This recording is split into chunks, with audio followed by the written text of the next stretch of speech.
नमस्कार, मैं इस समय मौजूद हूँ गांव बिठमड़ा के DCM सीनियर सेकेंडरी स्कूल के अंदर, जहां पर हरियाणा हैंडबॉल टीम का एक कैंप के तहत यहां पर मैच का आयोजन किया गया था। और इस समय मेरे साथ मौजूद हैं गुरमेल, जो हरियाणा हैंडबॉल टीम के अंदर अभ्यास कैंप के अंदर भाग लेने के लिए आई हैं। स्वागत आपका यहाँ पर जी। Thank you sir. आप एक ग्रामीण क्षेत्र से बिलोंग करते हैं। हाँ जी। सबसे पहले मुझे ये बताइए कि आपके मन में कैसे आई है हैंडबॉल टीम खेलने के लिए? जैसा कि आपने बताया, हम ग्रामीण क्षेत्र से बिलोंग करते हैं और मेरे फादर एक किसान हैं।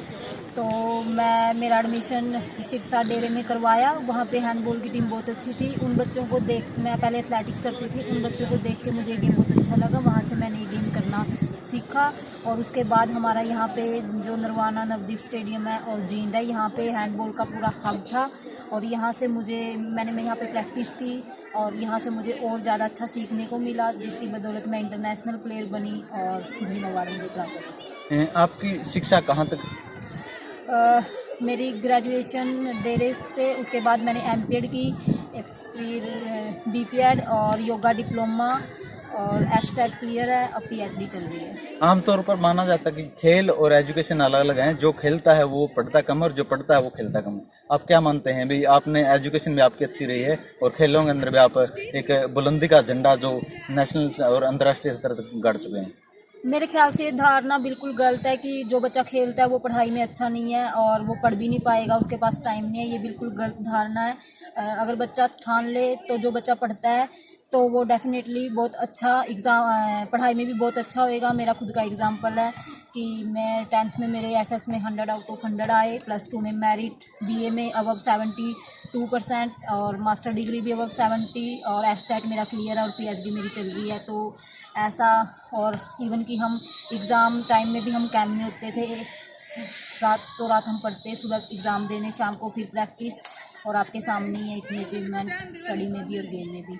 गुरमेल जी, हरियाणा के अंदर आपसे भी अछूती नहीं है और किसी दर्शकों से भी अछूती नहीं है। लड़की जब घर से निकलती है उसे कई तरह के तानों का सामना करना पड़ता है, उनके पेरेंट्स को सामना करना पड़ता है। क्या आप 20 परिस्थितियाँ गुजरी हैं जब आप खेलों की तरफ स्टार्ट हुए? बिल्कुल, ऐसा हर ग्रामीण लड़की के साथ ऐसा बिल्कुल होता है कि जब वो जाती है तो एक धारणा बन चुकी है कि लड़की को जल्दी टाइम से शादी कर दी जाए तो अच्छा है, बाहर जाओगे तो बिगड़ जाएगी।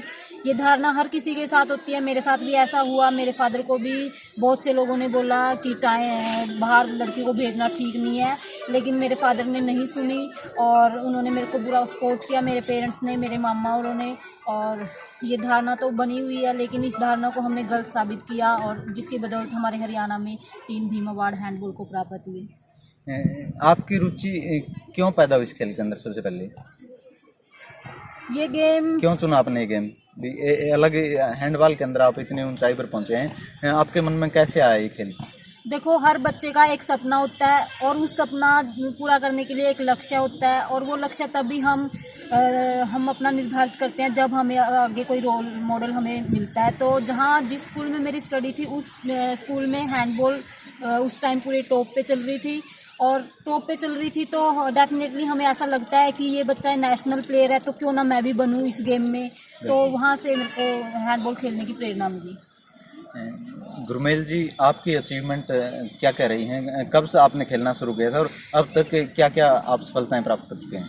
मैं थोड़ा बताना चाहती हूँ कि जब तक बच्चे के अंदर जुनून ना हो तो चाहे वो 2 साल खेल ले, चाहे 10 साल खेल ले, वो अचीवमेंट नहीं प्राप्त कर सकता। एक जुनून के साथ ही बच्चा अपनी हाईएस्ट अचीवमेंट प्राप्त कर सकता है। तो उसके साथ ही मैं बताना चाहती हूँ कि मैं 9th क्लास में मैंने हैंडबॉल स्टार्ट की थी और 9th क्लास में ही, जैसा कि मैंने बताया कि अंदर जुनून था, जुनून की वजह से मैं नेशनल खेल ली। फर्स्ट टाइम मैंने ट्रायल दी, मैं नेशनल खेल ली। वहाँ से मैं इंडिया कैंप में आई और ये ऐसे करते करते 16 गोल्ड मेडल नेशनल लेवल पे, 5 सिल्वर और 4 ब्रॉन्ज मेडल, 2 इंटरनेशनल लेवल पे मेडल, उसके साथ साथ भीम अवार्ड जो हरियाणा का सर्वोच्च खेल पुरस्कार है वो प्राप्त हुआ।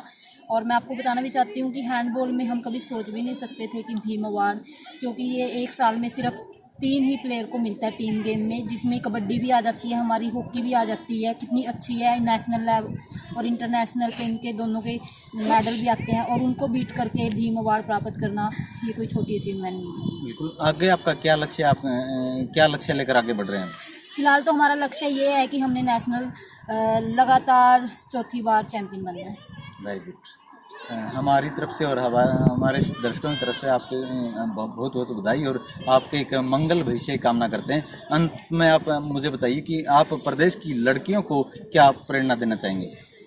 मैं प्रदेश की लड़कियों को ये प्रेरणा देना चाहती हूँ कि अगर हम अपने अंदर कुछ करने की ठान ले तो सबसे पहले तो जो लोगों के बीच में धारणा बनी हुई है कि लड़कियों को बाहर नहीं भेजना चाहिए, लड़की घर की इज्जत है, तो मेरे ख्याल से अगर वो नेशनल में, जैसे कि हमने पीछे देखा भी है, ओलंपिक में दोनों लड़कियों ने देश की लाज बचाई है, तो वो धारणा उन्होंने गलत साबित की है। तो उनसे प्रेरणा लेके हमें खेलना भी चाहिए, खेल के साथ साथ हमें पढ़ाई भी करनी चाहिए।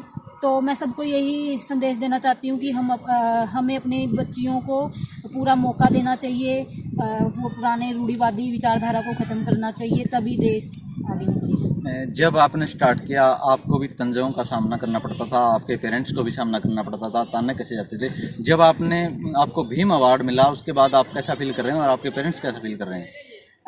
मैं बताना चाहती हूँ कि जो लोग ये कहते थे कि लड़की को बाहर भेज रहे हो, अच्छी बात नहीं है, शादी कर दो, घर की इज्जत है, वही लोग आके बधाई दे रहे हैं, बहुत अच्छी बात है। तो इससे अच्छी बात और क्या आएगी कि पेरेंट्स का और आसपास का, गांव का और हमारे हरिंद्रवाना का नाम रोशन हुआ। और सबसे अच्छी बात वही लोग जो ये कहते थे कि शादी कर दो, लड़की है, वही आके बधाई दे रहे हैं और वही ये कह रहे हैं कि वाकई में ही लड़कियां कुछ भी कर सकती हैं। बिल्कुल गुरमेल जी, यही है, जब कोई भी व्यक्ति स्टार्ट होता है तब कहीं ना कहीं उसको विरोध का सामना करना पड़ता है और जो सफल हो जाता है उसके बाद विरोध करने वाले व्यक्ति उसके सामने आते हैं और उसे बधाई देते हैं।